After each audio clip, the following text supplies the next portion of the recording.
lectura de la tercera carta de Juan, en el capítulo 1, el verso 2, la salutación que le hace el apóstol Juan a Gayo es muy importante y muy interesante, porque toca un aspecto que últimamente está de moda y no necesariamente de forma digamos conversacional, sino que se está convirtiendo en algo crítico por las circunstancias que estamos viviendo en el mundo entero.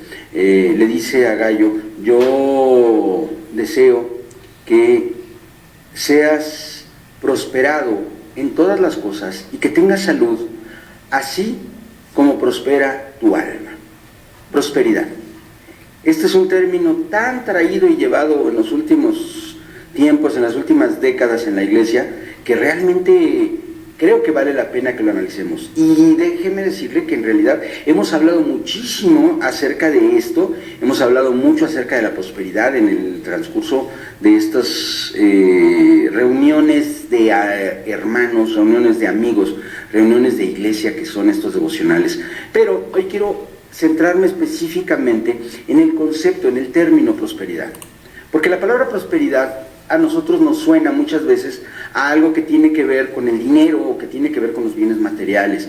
Y yo quiero decirle que la palabra prosperidad tiene una raíz que no está basada directamente en las cosas materiales. Algo que prospera es algo que va más allá del estado en el que se encuentra ahora.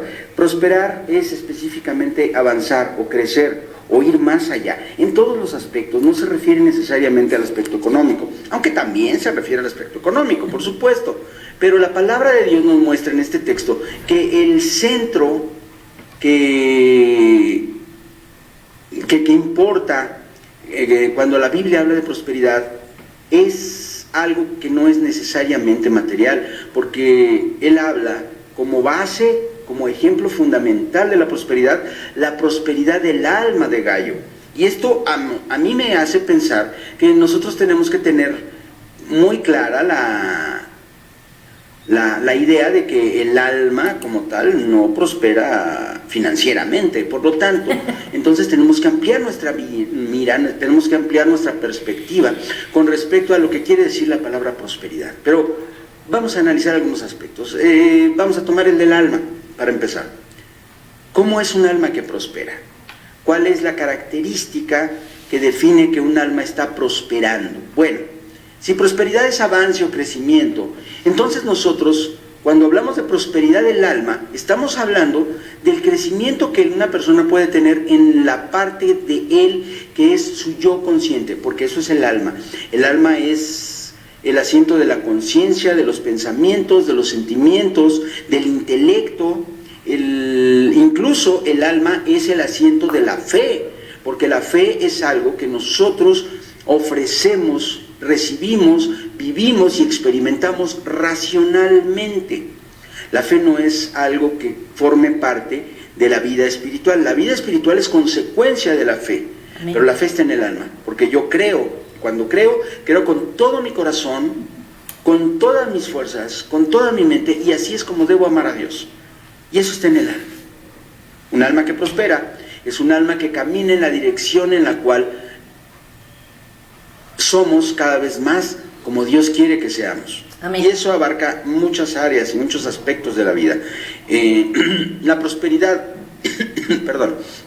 la prosperidad de las cosas materiales es algo que forma parte de todas las bendiciones que podríamos nosotros tener si así fuese el plan de Dios, pero que no necesariamente son el centro de la prosperidad. Y eso obviamente trae al alma una actitud determinada, porque si mi percepción de mi entorno material es que Dios ha suplido mi necesidad y que yo no tengo carencias y que yo no tengo falta de nada que necesito, entonces voy a tener paz y voy a poder pensar en otras cosas. Vamos a ser honestos, la realidad es que cuando tú tienes un montón de perspectivas de visión, de planes, de sueños, de anhelos, de guía de parte de Dios con respecto a cosas que tienes que hacer.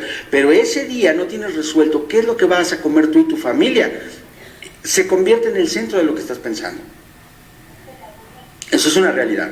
Así que no podemos ignorar el aspecto material en lo que respecta al alma. El aspecto material para la prosperidad del alma tiene que estar cubierto no por una cantidad determinada de bienes o de dinero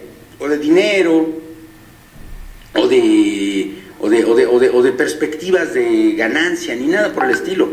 Realmente lo que tiene que haber en el alma es la tranquilidad de saber que Dios tiene en sus manos toda necesidad.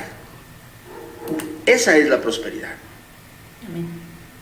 Cuando tú tienes realmente cubierta la necesidad de todos los aspectos de tu vida, eres próspero, y la prosperidad es crecimiento. Esto no quiere decir que para que tú tengas prosperidad del alma tienes que tener prosperidad económica, porque a veces el alma prospera en medio de la estrechez económica, y yo quiero que en este aspecto tú seas bíblico, muy bíblico, porque cuando tú no eres bíblico empiezas a tomar o a adoptar perspectivas que el mundo ofrece. Una de las perspectivas más comunes del mundo es que una persona próspera es una persona que trae un buen coche, un buen reloj, tiene una buena casa, viste buena ropa, tiene un buen empleo y tiene prestigio social y laboral. Y la realidad de las cosas es que hay gente que tiene todo eso, pero no tiene nada más que eso, y es pobre, triste y miserable, porque lo único que tiene es dinero. Eso es una tristeza, y lamentablemente en muchas ocasiones perdemos la perspectiva. Otra área de la prosperidad que menciona el apóstol Juan a Gallo es la salud. La salud es fundamental para que nosotros podamos prosperar, porque si nuestro cuerpo no está respondiendo a los requerimientos que nuestra alma tiene, como por ejemplo el trabajar, el hacer negocios, el servir a Dios, el ir y predicar el evangelio, cualquier cosa que emprendamos, si nuestro cuerpo no responde, entonces se detiene el crecimiento de lo que nosotros queremos hacer. Y yo creo que es mucho más importante, aunque no están despegados, es mucho más importante procurar la salud que procurar el dinero, porque cuando tenemos salud podemos procurar los bienes materiales, procurar trabajar para producir bienes materiales, pero cuando estamos enfermos no podemos hacerlo. Entonces ese es otro aspecto importante que nosotros tenemos que considerar. Pero la prosperidad del alma va más allá. La prosperidad del alma va encaminada específicamente a un aspecto bíblico que nosotros tenemos que considerar. Cuando el apóstol Pablo enseña que la vida del cristiano, el acercamiento a Dios, la santificación, el proceso de crecimiento como hijos de Dios, es la gloria de Dios que va en nosotros de aumento en aumento, así como el día que comienza con la aurora, una pequeña luz que surge en nuestra vida cuando nosotros recibimos a Cristo, y que va de aumento en aumento hasta que, dice el apóstol Pablo, el día es perfecto, hasta que es el mediodía y el sol, la luz de Cristo, alumbra toda nuestra vida. Amén. Ese es el fundamento de la prosperidad, ese es el fundamento del crecimiento que nosotros tenemos que visualizar y al que tenemos que aspirar. Todo esto que le estoy diciendo todavía no es suficiente para poder contrarrestar lo que, y ahora sí voy a mencionarlo directamente, se llama y se ha llamado y se ha estado enseñando tristemente en una buena porción de la Iglesia de Cristo, dicta la doctrina de la prosperidad. Un hombre que naturalmente, y quiero que quede claro, solo Dios puede juzgar su corazón, dijo algo que sin embargo nosotros sí podemos juzgar, porque en Dios podemos juzgar los hechos, no los corazones, pero sí los hechos. Dijo algo que a mí me parece muy peligroso para la iglesia, un hombre muy conocido, y es que dijo, es que un siervo de Dios no puede ser pobre, porque un siervo de Dios pobre está negando la bendición y la prosperidad que Dios ha prometido para sus hijos. Es un mal ejemplo. Cuando él dijo esto, lo dijo haciendo una pantomima en la que, de una forma humillante y de una forma grosera, él se presentó ante la congregación con ropas viejas, con un traje roto, ya con pátina, brilloso, y ahí delante de todos dijo, esto no da ejemplo, esto no puede ser la apariencia de un siervo de Dios, y rompió el traje y mostró que estaba horrible, diciendo que cualquier ministro que se presente de esa forma está contradiciendo la bendición de Dios en su vida y es un mal ejemplo para la iglesia. Yo le puedo preguntar ahorita a usted qué opina, pero no nos vamos a detener porque tendríamos que esperar sus respuestas y además esto se lo estoy grabando, así que se lo voy a tener que decir. Él tiene razón cuando dice que un cristiano pobre contradice la bendición de Dios. El problema no radica en eso que dijo, el problema radica en cuál es su concepto de riqueza.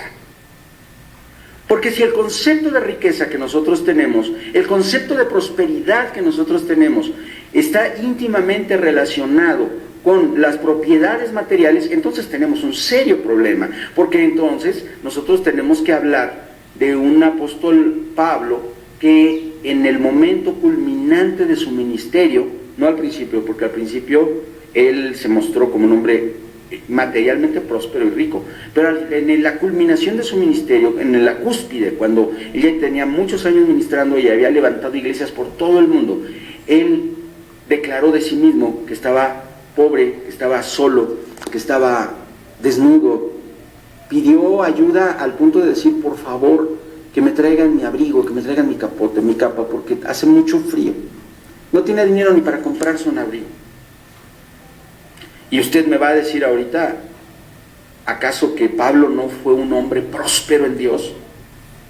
Con una prosperidad tremenda, porque él trajo el evangelio a todo el mundo gentil de su época, y nosotros, la iglesia que nosotros hoy en día estamos sirviendo, es fruto del trabajo de Pablo en la predicación del evangelio a los gentiles, salvo que usted me diga que es judío, y en ese caso le toca a Pedro, pero cualquiera de los dos que tome, cualquiera de los dos que usted agarre, fueron los grandes ministros de su época, fueron hombres prósperos.